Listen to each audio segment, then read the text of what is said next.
Question number 10 की quality क्या है, इसमें भी पार्ट ऑफ एसेट ही सेल हो रहा है, और पार्ट ऑफ एसेट जब भी सेल होता है उसमें हमें बहुत अटेंटिव रहना पड़ता है। जरा ध्यान से इजीली समझना। मैं एक अलग वे से वर्किंग नोट बनाऊंगा। ये वर्किंग नोट ही होता है हमारा। स्टार्टिंग से ही आप चाहें तो ये वर्किंग नोट बना के अपने क्वेश्चन को और कंफर्टेबल कर सकते हैं, जो मैं अब बनाने लगा हूं।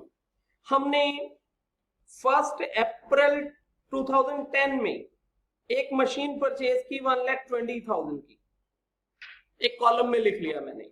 फिर हमने 1 अक्टूबर 2010 में ही एक और मशीन परचेज की 50,000 की। फिर हमने 1 जुलाई तो अगले ईयर में आएगा, तो यहां फर्स्ट ईयर कंप्लीट हो गया है। फर्स्ट ईयर के एंड में डेप्रिसिएशन लगेगी। ध्यान से वर्किंग नोट को समझना, अकाउंट बाद में बनाएंगे। पहले वाले एसेट पे फुल ईयर की डेप्रिसिएशन हो जाएगी 12,000, दूसरे वाले एसेट पे हाफ ईयर की डेप्रिसिएशन हो जाएगी 2,500 रुपए। इस तरह से पहले वाले एसेट का और दूसरे वाले एसेट का बैलेंस आप चेक कर लोगे। पहले वाला एसेट बच गया 1,08,000 का, दूसरे वाले एसेट बच गया 47,500। फिर जब आई 1 जुलाई 11 में आप एक और एसेट परचेज करते हैं 25,000, एक और कॉलम बना लिया मैंने 25,000। अब जब ईयर एंड आया इस सेकेंड ईयर का ईयर एंड कब आएगा? मार्च 12 को। मार्च 12 में पहले वाले एसेट पे डेप्रिसिएशन लगेगी 12,000, समझ रहे हो ना? दूसरे वाले एसेट पे डेप्रिसिएशन लगेगी 5,000, तीसरे वाले एसेट पे डेप्रिसिएशन लगेगी कितनी?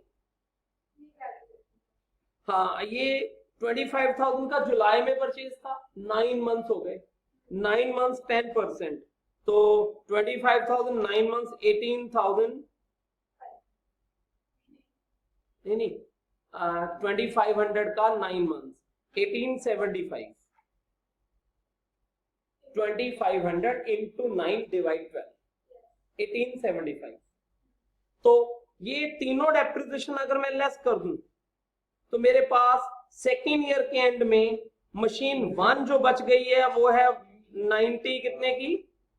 96,000 की। मशीन 2 42,500 की। Machine 3 23,125 rupees. तीनों मशीन का अलग अलग बैलेंस पता चल गया मुझे। अब जब आया फर्स्ट और सेकेंड ईयर ही निकला, जब आया थर्ड ईयर में जनवरी 13 मतलब 9 मंथ्स अभी भी निकल गए, तो 9 मंथ्स के बाद हम पहले वाली मशीन का कुछ पोर्शन सेल करते हैं। पोर्शन, सारा नहीं, कुछ पोर्शन। और अगर हम कुछ पोर्शन सेल कर रहे हैं तो हमें उतने पोर्शन के लिए वर्किंग नोट अलग से बनाना पड़ेगा। बात समझ रहे हो कि नहीं? अच्छा क्वेश्चन बन गया। मैं यहाँ एक साइड पे वर्किंग नोट बना के दिखाता हूँ। नहीं, 6,000 में सेल किया, बेसिकली 20,000 वाला पोर्शन सेल किया। आपकी वो वाली मशीन तो टोटल 1,20,000 की थी, 120 में से 20,000 वाली मशीन सेल की। मतलब अगर मैं ऐसे बोलूं तो 1/6 फ्रैक्शन सेल किया। 1/6 ही बना ना, है ना?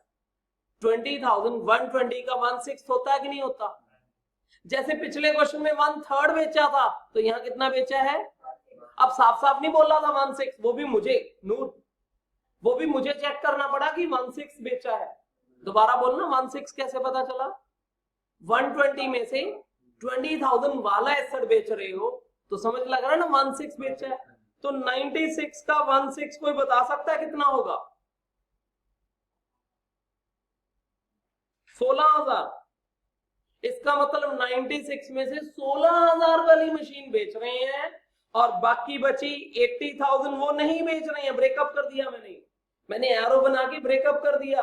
96 में से 16,000 वाली मशीन बेच रहे हैं और 80,000 वाली नहीं बेच रहे। लेकिन जो 16,000 वाली बेच रहे हैं वो भी 9 मंथ्स यूज करने के बाद बेच रहे हैं। 9 मंथ्स की डेप्रिसिएशन भी लगेगी। अब 9 मंथ्स की डेप्रिसिएशन कैसे कैलकुलेट करोगे आप? 9 मंथ्स की, ये जो 16,000 की मशीन है, 16,000 तो उसकी बुक वैल्यू है, एक्चुअली इसकी कॉस्ट कितनी थी? 20,000। 20 वाली है ना, डेप्रिसिएशन लगते लगते 16,000 बची थी। स्ट्रेट लाइन मेथड है, कॉस्ट पे डेप्रिसिएशन 20,000 का 10% होता है 2,000, 9 मंथ्स का होता है 1,500। समझ रहे हो ना? 1,500, इसका 1,500 रुपए डेप्रिसिएशन लग गई। 16,000 में से 1,500 डेप्रिसिएशन तो 14,500, बेची कितने में? 6,000 में। तो 14,500 में से 6,000 माइनस कर दो, बाकी लॉस आ जाएगा। समझ लगा? और ये जो मशीन 80,000 वाली बची रह गई है, अब वो बेसिकली कितने की थी? 1 लाख की, शुरू से कॉस्ट एंगल से। ये तो बुक वैल्यू है ना, तो याद है ना, बुक वैल्यू होती है डेप्रिसिएशन लेस करने के बाद, कॉस्ट होती है जितने में वो परचेज किया था।